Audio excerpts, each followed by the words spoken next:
Welcome to a special edition of Cybersecurity Today and Hashtag Trending for Monday, July 22nd, 2024.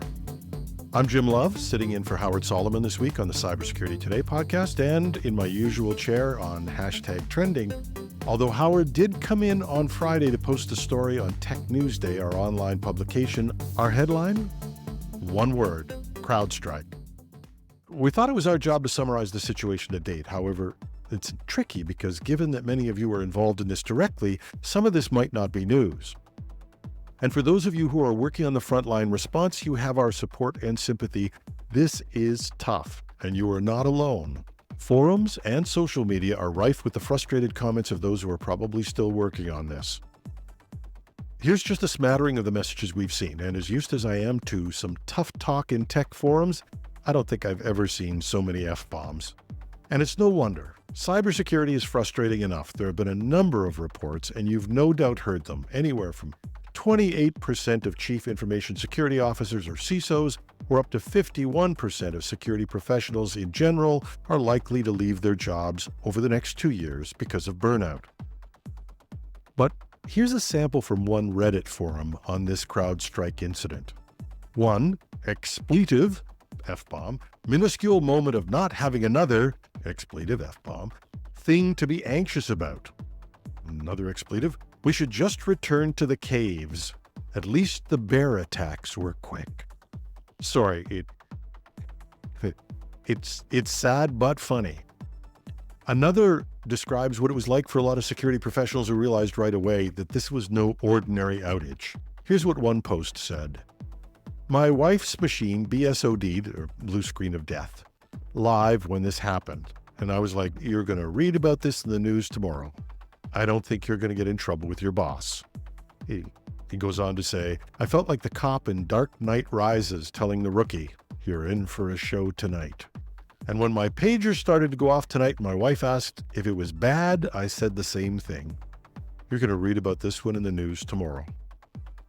So people are angry. It's made the news. And why? Well, right now, they're angry at a security firm called CrowdStrike. Most of you will know them. As the CIO in the former IT World Canada, I knew them because they monitored and filtered out distributed denial of service or DDoS attacks. Over the years, they've expanded, and today they provide a wide range of cybersecurity products and services.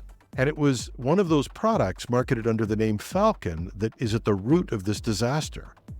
Falcon, according to one description, provides endpoint detection and response products by monitoring traffic passing through systems to protect against malicious files, viruses, and malware, relying heavily on cloud technology to protect internet-connected devices on corporate networks.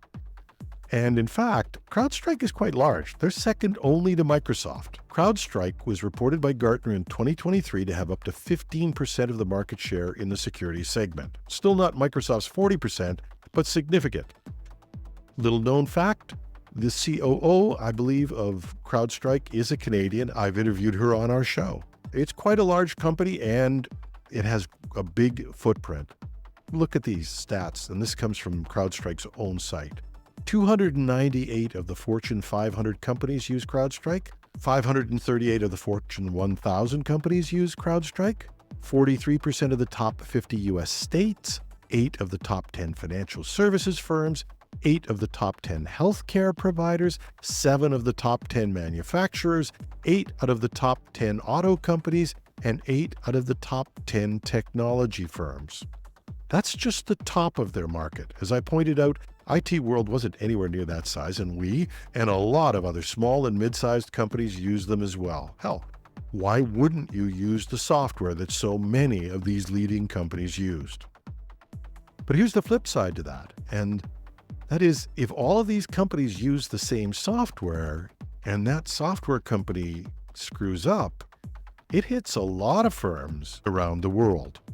And it gets worse, because what if that screw up affects the operating system that every major company uses, Microsoft Windows? Then it's a disaster, and that's exactly what happened. An error in an update threw Windows machines across the world into a blue screen of death, or BSOD.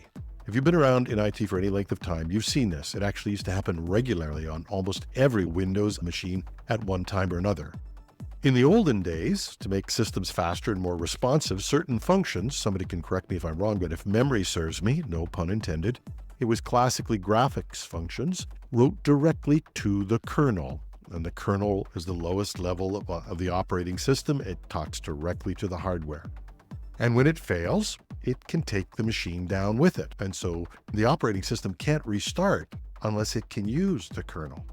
So in the olden days, and to this day apparently, any instruction that was even a little wonky could crash the machine and the blue screen of death would appear.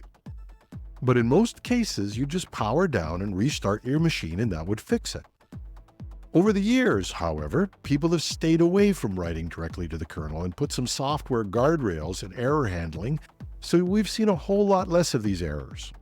But some software still directly interacts with the kernel, and one of those is, you guessed it, CrowdStrike's Falcon endpoint detection and response software. I'm presuming, I've read, and it makes sense, that the reason they do this is greater speed and protection. If malware activity is detected, they can block it directly. Whatever the reason, they do it.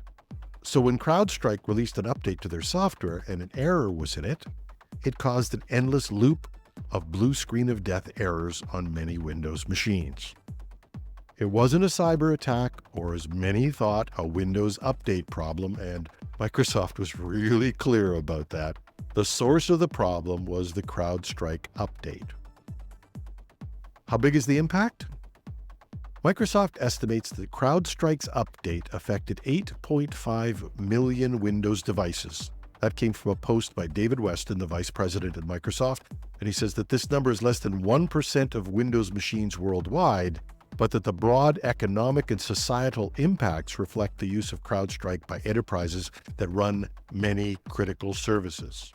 Or in smaller words, it was only 8.5 million machines, but they happen to be in the companies that run most of what we use. Now, Microsoft keeps tabs on its software worldwide, so this is unlikely to be wrong. The BBC, however, reported that it was only Windows 10 machines that were affected. We haven't confirmed that, although if there is some feature that kept Windows 11 machines from failing, you will see Microsoft pushing that story like mad as one more reason to move up to Windows 11. But maybe Microsoft might keep a low profile on this one. They've taken enough hits on security failures in the past 12 months. And what do they say about people who live in glass houses? You don't throw stones, especially when you have a single pane of glass. But to put this in perspective, this is being called the worst cyber event in history. Some are calling it the Y2K we never had. The WannaCry cyber attack in 2017 was estimated to hit only 300,000 computers in 150 countries, and that was regarded as an earth-shaking crisis. There was a similar attack called NotPetya a month later, same thing. By comparison, a 6-hour outage in 2021 at Meta, which runs Instagram, Facebook, and WhatsApp, or the DNS error that took out a lot of companies on the eastern seaboard a while ago, seemed pretty mild by comparison.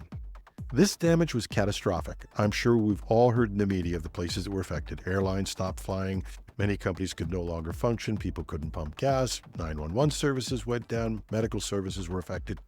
The list goes on and on. And estimates of the economic impact are just guesses at this point, but it will be in the many millions of dollars and maybe even, some say, in the billions of dollars. Now, the crazy thing is that error was in place for just a little over an hour. One report shows the timestamps on the first erroneous update as 0409 UTC, or Coordinated Universal Time. And for those who don't know that, that's like Greenwich Mean Time, only it doesn't change with daylight savings. The fix is at 0527 UTC, 1 hour and 18 minutes. But what an impact that had. In a relatively short period of time, I don't have the exact timing on that, there was a fix identified and published. We published it, many others did. You can get the latest of that on the CrowdStrike site. But there's a catch. You have to install and fix that manually and locally, machine by machine. And it's going to take a lot of time and resources, and if indeed you could even get to all of the machines, the sheer volume alone will strain resources beyond the breaking point. Plus, we no longer have all of our computers in our offices. Many are remote, and there may even be remote devices running Windows that are really hard to reach. Some might not even have keyboards or even monitors. So we understand the frustration of those who have to handle this, and the companies that have been interrupted, and the customers whose lives were affected. Everybody's angry. The stock price for CrowdStrike fell as much as 15% on Friday, and the stock closed down at a loss of almost 9%. But believe it or not, it's not the worst showing for CrowdStrike stock. It fell by almost 15% in November of 2022, but it came back. But as we all know, somebody has to be to blame. I may be cynical in my old age, but I've always said that if there was a disaster and you went to a meeting and you couldn't spot the scapegoat, it's because it was you. When something like this happens, somebody usually loses their job. And even those who are defending the programmers or testers who supposedly missed this error still have someone to blame. One post says somebody's getting fired. An F-up of this magnitude is the result of culture and process, not one engineer. Blameless PIRs are critical for things like this, and it's how you understand the true cause that led you there rather than just firing Gary because he was the one who pushed the button. I don't think that the person at CrowdStrike is named Gary, but you get the point. And I'm going to say, I don't know what happened, but it is a valid question kept going through my mind. Why didn't this get caught in testing? And I've been searching around to find an answer.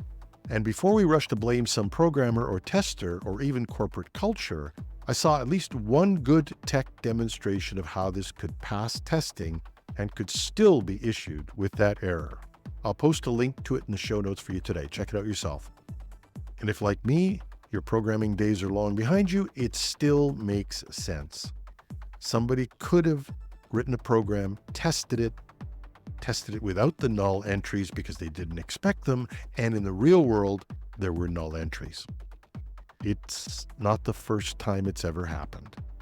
And I want to be clear, I'm not saying that's what happened. I'm saying if you're wondering how the hell this could happen, hopefully we'll find out. If CrowdStrike is smart, we'll get the facts of what happened exactly. But before we do, we shouldn't rush to judgment.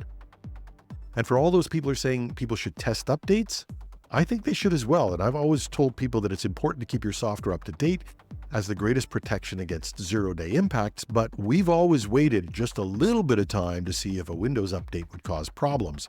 That's been normal. But I've always pushed people to make sure endpoint detection software is always the latest. New attacks come by the hour, not by the day or the week. So before we blame the folks who updated their endpoint software, we might want to take a deep breath. There will be lessons learned from this, I am certain. I am thinking about having a special panel for our weekend show next week to have a deeper dive into this and with some perspective help all of us understand what we could do to avoid this in the future. One more point. Where there are problems like this, there are going to be people who take advantage of it. There has been a sharp rise in CrowdStrike-themed domain registrations. And these can only have one purpose: to trick IT managers or others into downloading malicious software thinking they're going to fix the CrowdStrike problem. If you do nothing else, make sure everyone who's working on this double checks to make sure they're on the CrowdStrike site for any fixes or information. That's our special show from both Cybersecurity Today and #Trending. I'm Jim Love. Thanks for listening. We'll be back with what we hope is the regular news in our next episodes.